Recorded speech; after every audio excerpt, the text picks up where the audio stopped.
नमस्कार साथियों, Sudarshan English class में आपका एक बार फिर से बहुत बहुत स्वागत है। और मित्रों, क्लास 12th इंग्लिश के कुछ क्वेश्चन आंसर इम्पोर्टेंट मैं आपके सामने लेके आया हूँ। यदि आप कोचिंग ज्वाइन करने में असमर्थ है या आप समय की बचत करना चाहते हैं, ऑनलाइन करना चाहते हैं, तो मैं आपको पूरे के पूरे क्वेश्चन आंसर ये ऑनलाइन करवाऊँगा। ठीक है, आप वीडियो को लास्ट तक देखें। बोर्ड एग्ज़ाम्स के लिए ये वीडियो मैंने बनाया है। और ये जो दो बुक है, उनमें से पहली बुक है फ्लेमिंगो, उसका प्रोस पार्ट है और लेसन फर्स्ट मैं आपके सामने लेके आया हूँ, जिसका नाम है द लास्ट लेसन, आखिरी चैप्टर, आखिरी पार्ट। ठीक है। और मित्रों, इसके जो लेखक है वो है अल्फोंस ड्यूडेट। लेखक मतलब जो ऑथर जो है, किसने इसको लिखा है। ठीक है। ये इसके बारे में है कि जर्मन ने जब फ्रांस में हमला कर दिया था, तो वहाँ पे अपनी भाषा का लास्ट लेसन उसको पढ़ाना था। और क्योंकि वहाँ से ऑर्डर आया था कि आप फ्रांस में भी जर्मन की भाषा ही पढ़ाएंगे। ठीक है। तो स्कूल में जो लास्ट लेसन फ्रांस का पढ़ना था, तो एक व्यक्ति को क्या फीलिंग्स आती है उसके बारे में इसमें लिखा है। ठीक है। तो मैं इसका पहला क्वेश्चन देखता हूं मित्रों, और इसको आप समझने की कोशिश करिए। What had been put on the bulletin board. Bulletin board क्या होता है मित्रों? ये सूचना पटल होता है, ये नोटिस बोर्ड होता है। स्कूल के बाहर, कोचिंग के बाहर, किसी ऑफिस के बाहर जहाँ नोटिस लगा रहता है उसको बुलेटिन बोर्ड बोलते हैं। तो नोटिस बोर्ड पर क्या लगा था? ठीक है। अब इसका आंसर देखिए। On the bulletin board there was an order. Bulletin board पे एक ऑर्डर था। That had come from Berlin to teach only German in the schools of Alsace and Lorraine. ठीक है। जर्मन से एक ऑर्डर आया था। ठीक है, जर्मन से, और ये बर्लिन है उसकी जो कैपिटल है, वहाँ से एक ऑर्डर आया था। ये ऑर्डर आया था अल्सेस और लॉरेन, दो शहर है, वहाँ पे केवल जर्मन लैंग्वेज को ही पढ़ाया जाए। ठीक है, ये ऑर्डर था, बुलेटिन बोर्ड पे लिखा था ये। ठीक है। दूसरा क्वेश्चन देखिए। What changes did the order from Berlin cause in the school day that day. उन दिनों में स्कूल में क्या क्या परिवर्तन देखने को मिले जब वो ऑर्डर आया था बर्लिन से। ठीक है। इसका आंसर देखिए। After the order from Berlin, Berlin से ऑर्डर आने के बाद में there was a lot of changes, बहुत सारे बदलाव देखने को मिले। ठीक है। In the school, the whole school seem so stand, पूरा का पूरा स्कूल बड़ा अनोखा लग रहा था।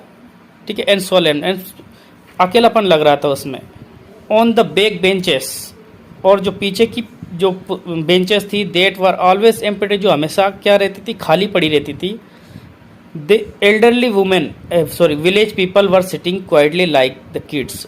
वहाँ पर गांव के बूढ़े बूढ़े लोग जो है, जो सीनियर लोग हैं, वो बैठे थे, चुपचाप बैठे थे और बच्चों की तरह बैठे थे। ठीक है। इसके बाद में तीसरा क्वेश्चन देखिए मित्र। How did friends feeling about miss M Hamel and school change.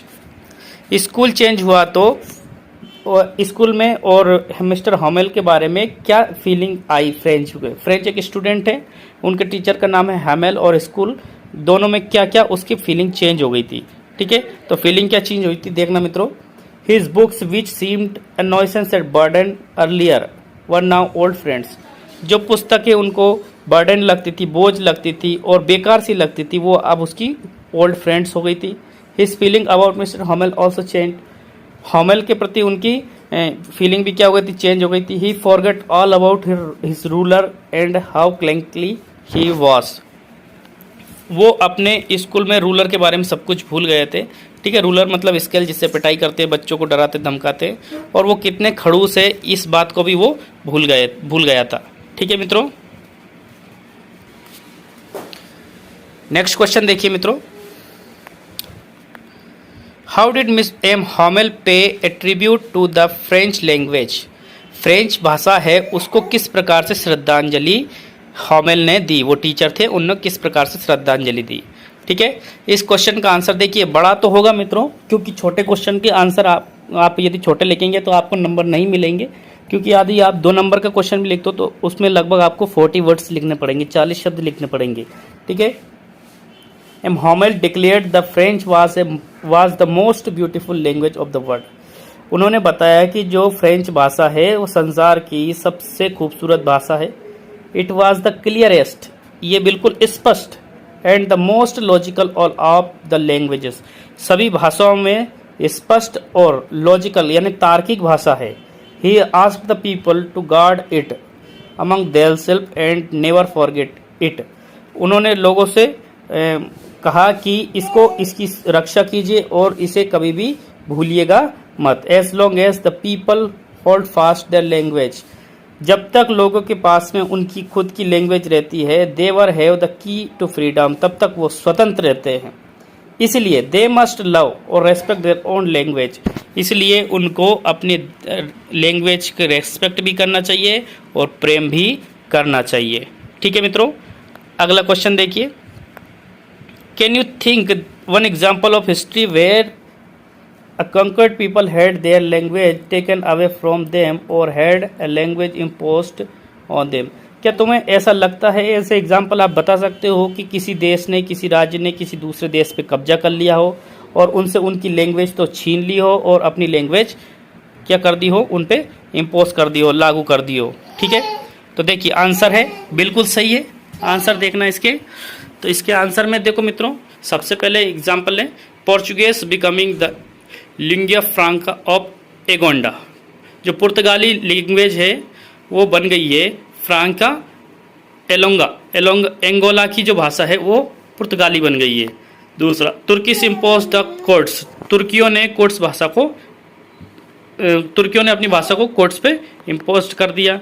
Spanish impose on the कैटलन्स पे स्पेनिश भाषा थोप दी गई है। English impose on the various countries, बहुत सारे देशों में अंग्रेजी भाषा को थोप दिया गया है। ठीक है, जैसे हमारे देश में भी कुछ राज्यों में इंग्लिश बोली जाती है। अगला क्वेश्चन देखिए, जैसे यहाँ लिखा मित्रों, why were the old man on the back benches feeling sorry, दो बैक बेंचेस पे ओल्ड मैन बैठे थे, उनको गिल्टी क्यों फील हो रही थी, उनको मतलब ऐसा सॉरी क्यों फील हो रहा था। ठीक है, तो इसका आंसर देखिए मित्रों, the old man on the back benches felt sorry, उनको बुरा लग रहा था, as they had not gone to school more, क्योंकि वो ज़्यादा दिन स्कूल नहीं जा सके। It was their respect for their nation and mother tongue, ये उनके देश के प्रति और उनकी मातृभाषा के प्रति उनका रेस्पेक्ट था। It was their way of thinking his faithful service to the nation, ये उनका एक तरीका था, एक विश्वास पात्र बन सेवा का, जो देश के प्रति उनका जो विश्वास बहुदीय था। ठीक है, नेक्स्ट क्वेश्चन देखिए मित्रों, जैसे यहाँ पे French things will they make them sing in German, क्या वो इसको इस प्रकार से कर देंगे कि सब लोग यहाँ पे जर्मन में गाने भी गाएंगे, इवन द पिजन्स यानी कबूतरों को भी जर्मन सिखा देंगे। व्हाट कुड दिस मीन, इसका क्या मतलब है। तो देखिए इसका मतलब ये निकलता है, इट शोस, इससे पता चलता है the fear of losing one's language, अपनी भाषा को खोने का डर दिखता है। ठीक है, इसमें इससे क्या दिख रहा है कि उसको डर लग रहा है कि उसकी भाषा लॉस हो जाएगी, यानी वो खो देगा वो। ठीक है, the mother tongue is more precious than anything else, जो मातृभाषा होती है वो सभी चीज़ों में उत्तम होती है, सभी चीज़ों से अच्छी होती है। ठीक है, उससे बढ़ के कुछ भी नहीं हो सकता है। ठीक है, it shows the worries of the boy French, ये ना जो फ्रेंच नाम का जो लड़का था, जो स्टूडेंट था, उसको चिंता जो हो रही है, उस चिंता को व्यक्त कर रहा है। ठीक है, अगला क्वेश्चन देखिए मित्रों, do you know what linguistic chauvinism mean, क्या आपको लिंग्विस्टिक शाउनिस का मीन पता है। तो देखिए इसको मतलब समझिए, भाषाई शाउनिज्म क्या होता है।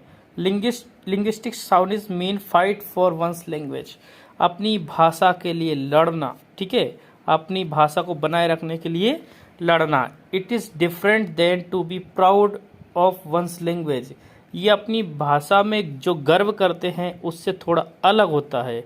ठीक है, अपनी भाषा पे जो गर्व करते हैं वो अलग बात होती है। और शाउनिस, लिंग्विस्टिक शाउनिस का मतलब होता है भाषा से के लिए लड़ना। ठीक है, one should be careful to avoid it. ठीक है, एक व्यक्ति को या किसी को भी केयरफुल होना चाहिए टू अवॉइड इट, इसको अवॉइड करने के लिए।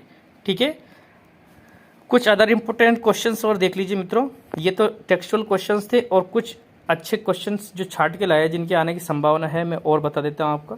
देखिए, who was M Hamel, M Hamel कौन थे। M Hamel was the French teacher, ये एक फ्रेंच के टीचर थे ऑफ द स्कूल, एक स्कूल में, वेयर फ्रेंच वो स्टडी, जहाँ पे फ्रेंच पढ़ता था उस स्कूल में क्या थे, वो एक फ्रेंच टीचर थे। फ्रेंच मतलब फ्रांस भाषा के एक टीचर। ठीक है, अगला, why was French is great dread. French को किस बात का बहुत ज़्यादा डर लग रहा था? ही वॉज इन ग्रेट ड्रीड, उसे बहुत ज़्यादा डर लग रहा था। Because he had not prepared his grammar lesson, क्योंकि वो अपनी ग्रामर का जो लेसन है वो पढ़कर नहीं आया था। ठीक है, उसने उसको कंप्लीट नहीं किया था, वो होमवर्क दिया था टीचर ने। ठीक है मित्रों, आगे देखिए क्वेश्चन, जैसे on the last day what did M Hamel write on the board. Last दिन जो मिस्टर एम हॉमेल थे, उन्होंने बोर्ड पर क्या चीज़ लिखी? तो देखिए, he wrote in French, French भाषा में उन्होंने लिखा विवॉल ऑफ फ्रांस। विवॉल ऑफ फ्रांस का मतलब होता है लॉन्ग लिव फ्रांस। ठीक है, फ्रांस दीर्घायु भवा। ठीक है, फ्रांस दीर्घायु भवा, इसको फ्रेंच भाषा में विवॉल ऑफ फ्रांस लिख दिया था उनने। ठीक है, अगला क्वेश्चन देखिए, what order had come from Berlin. Berlin से क्या आदेश आया था? तो ये पता है अपन को। ठीक है, इट वॉज द ऑर्डर, ये एक ऑर्डर था to replace French with German, के जर्मन भाषा फ्रेंच भाषा की जगह क्या पढ़ाया जाए? जर्मन भाषा पढ़ाई जाए, ये एक ऑर्डर आया था। ठीक है मित्रों, अगला क्वेश्चन देखिए, who were the other people in the classroom. Classroom में जो दूसरे लोग थे बच्चों के अलावा, वो कौन कौन थे? Many villagers were sitting on the benches at the back, पिछली जो पीछे की बेंचेस थे उनमें गांव के लोग बैठे थे।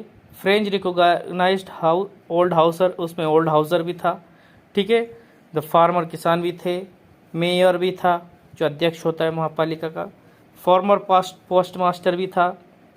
Were sitting with many other villagers, बहुत सारे गांव के लोगों के साथ में ये सब लोग वहाँ पे बैठे थे। ठीक है मित्रों, अगला चैप्टर में नेक्स्ट वीडियो में आपके सामने लेके आऊँगा। वीडियो पसंद आए तो प्लीज़ लाइक करना, शेयर करना, सब्सक्राइब करके बेल आइकन जरूर दबाना। Thank you very much.